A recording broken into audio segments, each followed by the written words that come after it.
జగన్లో జరిగిన సార్వత్రిక ఎన్నికల్లో ఘోర పరాజయం పాలైన వైసీపీ నేతలు ఓటమిపై ఎవరి లెక్కలు వారు వినిపిస్తున్నారు. ఇప్పటికే ఆ పార్టీ క్యాడర్ జగన్ తప్పులను ఎత్తి చూపిస్తూ సోషల్ మీడియాలో తెగ పోస్టులు పెడుతుంది.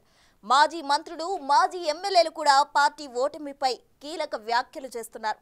తాజాగా గురజాల మాజీ ఎమ్మెల్యే కాసు మహేష్ రెడ్డి పార్టీ ఓటమిపై ఆసక్తికరమైన వ్యాఖ్యలు చేశారు.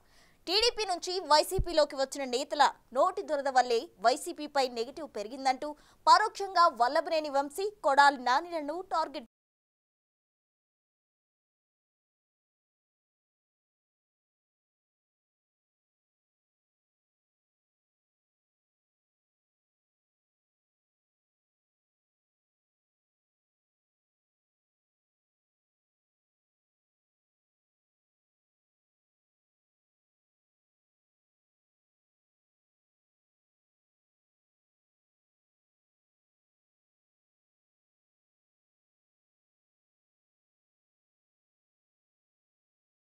ఓడిపోతే రాజకీయ సన్యాసం చేయాలని సవాల్ విసిరారు. విజయంపై బీభత్సమైన నమ్మకంతో మహేష్ రెడ్డి ఆ సవాల్ స్వీకరించారు.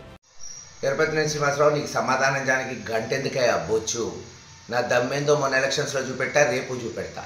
రేపు మళ్ళీ నిన్ను ఓడించి శాశ్వతంగా రాజకీయాల నుంచి రిటైర్ చేసి గుంటూరు పంపిస్తా. నేను రాజకీయాల్లో ఖచ్చితంగా మళ్ళీ ఎమ్మెల్యేగా కంటిన్యూ అవుతాను. నీ సవాల్కి గ్యారంటీగా స్వీకరిస్తున్నా. ఓడిపోతే ఖచ్చితంగా రాజకీయాలు వదులుకుంటా. నువ్వు చెప్పేది ఏంది? ఈ ఎన్నికల్లో కాసు 29,486 ఓట్ల తేడాతో ఘోర పరాజయం పాలయ్యారు. ఆ క్రమంలో వాస్తవలోకంలోకి వచ్చిన ఆయన పార్టీ ఘోర పరాజయానికి చెప్పిన కారణాలు వైరల్ అవుతున్నాయి. వైసీపీ అంత ఘోరంగా ఓడిపోవడానికి ప్రధానంగా 3 కారణాలున్నట్టు కార్యకర్తలు తనకు చెప్పారని, వాటిలో జే బ్రాండ్ లిక్కర్ ఒకటని, లిక్కర్ పాలసీని మార్చాలని సజ్జల రామకృష్ణారెడ్డికి, విజయసాయిరెడ్డికి అనేక సార్లు చెప్పినప్పటికీ ఫలితం లేకుండా పోయిందని అన్నారు. ఇక ఇసుక పాలసీ వల్ల పేద వర్గాలు తీవ్రంగా నష్టపోయారని పేర్కొన్నారు. చివర్లో ల్యాండ్ టైటిలింగ్ యాక్ట్ దెబ్బతీసిందని అన్నారు. రోజు ఈ లిక్కరు తాగేవాళ్ళు ఉంటారు, ముఖ్యంగా సన్నకారులు. మరి వాళ్ళు ఏదైతే తెలుగుదేశం చేసిన దుష్ప్రచారం, నాసిరకం మందు, మరి ఇది పనికిరాని మందుని అత్యధిక ధరకి అమ్ముతున్నారని తెలుగుదేశం నాయకులు చేసిన ప్రచారాన్ని వాళ్ళు నమ్మారనే మనం ఈరోజు విశ్వసించాలి. అలాగే శాండ్ మీద ఆధారపడే వాళ్ళు, మరి ఎవరైతే కార్మికులు ఉన్నారో వాళ్ళు కూడా శాండ్ పాలసీ బాలేదు, వాళ్ళకి ఇంకా మెరుగైన పాలసీ కావాలని వాళ్ళు ఓట్లేశారనేది కూడా మనం నమ్మాల్సి వస్తుంది. ఇలా కార్మిక సంఘాల్లో మరీ ముఖ్యంగా ఎస్సీ, ఎస్టీ, బీసీ మైనారిటీల్లో లిక్కర్ ఒకటి, శాండ్ ఒకటి మనల్ని దెబ్బకొట్టుంటాయి. సరే, తెలుగుదేశం చివరిలో చేసిన దుష్ప్రచారం టైటిలింగ్ యాక్టు ఎంతో కొంత నష్టం చేసిందనే మనం మరి భావించాల్సి వస్తుంది. అన్నిటికన్నా రాజకీయంగా ఇప్పుడు నేను చెప్పిన కారణాలని అందరూ చర్చిస్తున్నారు. జగన్ ఓడిపోవడానికి కొంతమంది నాయకుల నోటి దురుసు కూడా కారణమని పరోక్షంగా కొడాలి నాని, వల్లభనేని వంశీ, రోజాల్ని టార్గెట్ చేశారు. టీడీపీ నుంచి వైసీపీలోకొచ్చి చంద్రబాబుని బూతులు తిట్టారని, ఇలాంటి అవమానాలు చంద్రబాబు, టీడీపీ నాయకుల్లో కసిని పెంచాయని పేర్కొన్నారు. చంద్రబాబు అరెస్టు కూడా తప్పిదమేనని అంగీకరించారు.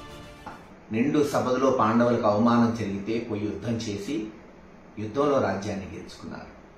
అలాగే శ్రీరాముడు కూడా అవమానిస్తే సీతమ్మని ఎత్తుకెళ్లి జైత్రయాత్ర చేసి మళ్ళీ సీతమ్మని తెచ్చుకున్నాడు శ్రీరామచంద్రుడు.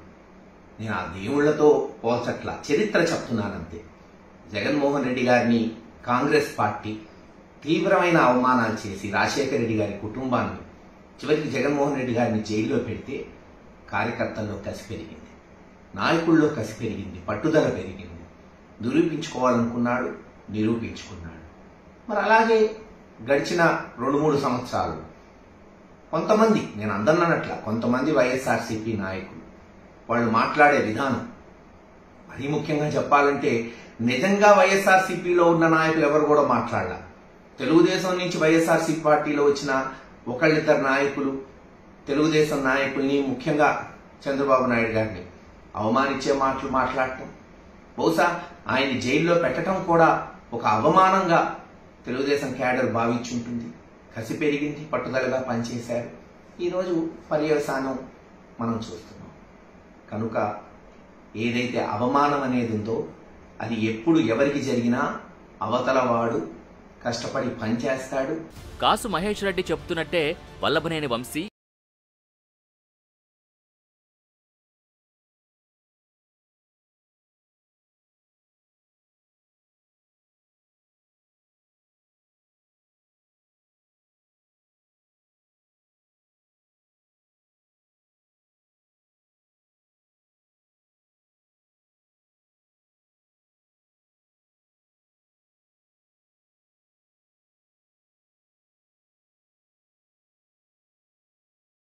అదలా ఉంటే మాచర్లలో ప్రస్తుతం వాస్తవాలు మాట్లాడుతున్న కాసు మహేష్ రెడ్డి పోలింగ్ తర్వాత టీడీపీని ఒక రేంజ్లో టార్గెట్ చేశారు. చాలా చోట్ల టీడీపీ నేతలు రిగ్గింగ్ చేశారని, అయినా గురజాలలో తన విజయాన్ని, మాచర్లలో పిన్నెల్లి రామకృష్ణారెడ్డి గెలుపుని ఎవరూ ఆపలేరని, తమని హౌస్ అరెస్ట్ చేసి టీడీపీ నేతలు రిగ్గింగ్ చేశారని, అవసరమైతే దానిపై ఎంతవరకైనా పోరాటం చేస్తామని తెగ ఆవేశపడ్డారు. ఇప్పుడు ఓటమికి కారణాలు అంత వివరంగా వినిపిస్తున్న ఆయన ఓడిపోతే రాజకీయ సన్యాసం చేస్తానన్న ఛాలెంజ్ గురించి మాత్రం మాట్లాడకపోతుండడం విశేషం.